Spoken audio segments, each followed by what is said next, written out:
As the episode Imperialis comes to a close, Negan has just killed Fabian in front of Renata and a bar full of witnesses. He is not sorry, and Renata's realization, visible on her face in real time, that the man she thought she could keep at arm's length has never once actually been under her control, is the episode's most consequential dramatic turn.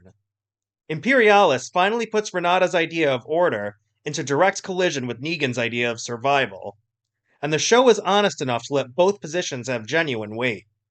Negan did not kill Fabian for selfish reasons. He saw a man who had gone from doting father to supply thief to someone explicitly threatening to kill Maggie, the person that Negan has, across this series, come to genuinely protect rather than merely tolerate. And he acted with the decisiveness that has always defined him, for better and for considerably worse. Had Fabian returned to the apartment building, there is every reason to believe he would have made good on his threat to both Maggie and thus to the community as a whole. And Renata has given no indication that she would have imprisoned him on Negan's word alone.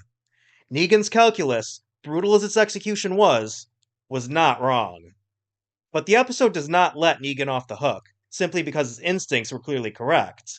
And it does not let Renata's position collapse into caricature either.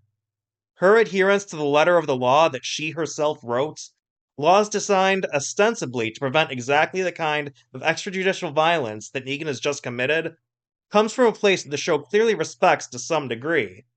Murder is wrong. That's not a complicated moral position, and many wouldn't consider Renata wrong for holding it. What the episode interrogates with real subtlety is what happens when that principle is applied with rigid uniformity, regardless of context.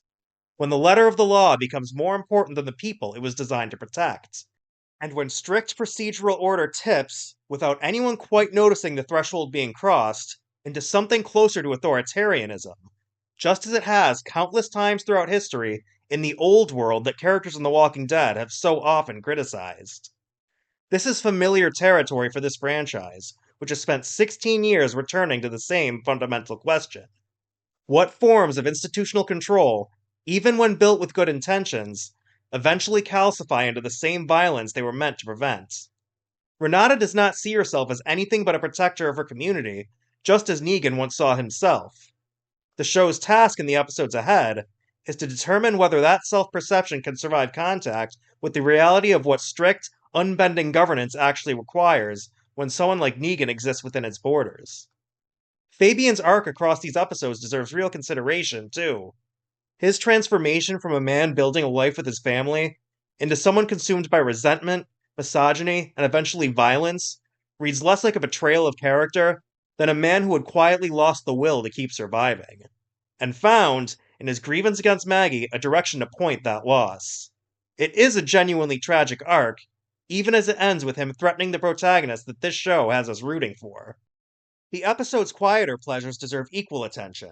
Hershel's confession that he thinks about his absent father daily, deliberately hidden from Maggie because he knows it would hurt her, is among the most genuinely affecting scenes this franchise has produced in years.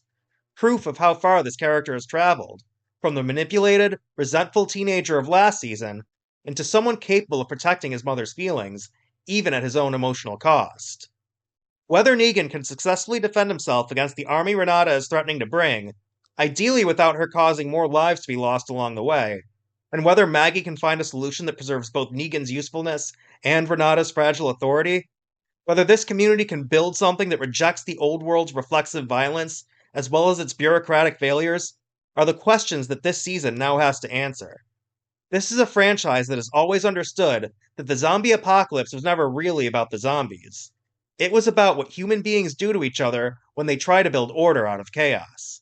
And Imperialis asks that question with more nuance than this show has managed in years. Can these characters actually think beyond the old world's fascist instincts? Or is this yet another community doomed to fail for the exact same reasons that any community in this franchise has failed before? No matter what the answers end up being, it's these questions that have made Imperialis the best episode of the season so far, by a wide margin. The Walking Dead Dead City Season 3 continues on AMC and AMC Plus, so let me know in the comments.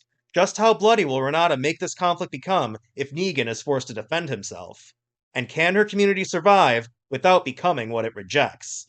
And of course, Don't forget to subscribe to Fandom Frontline for more reviews as the season continues.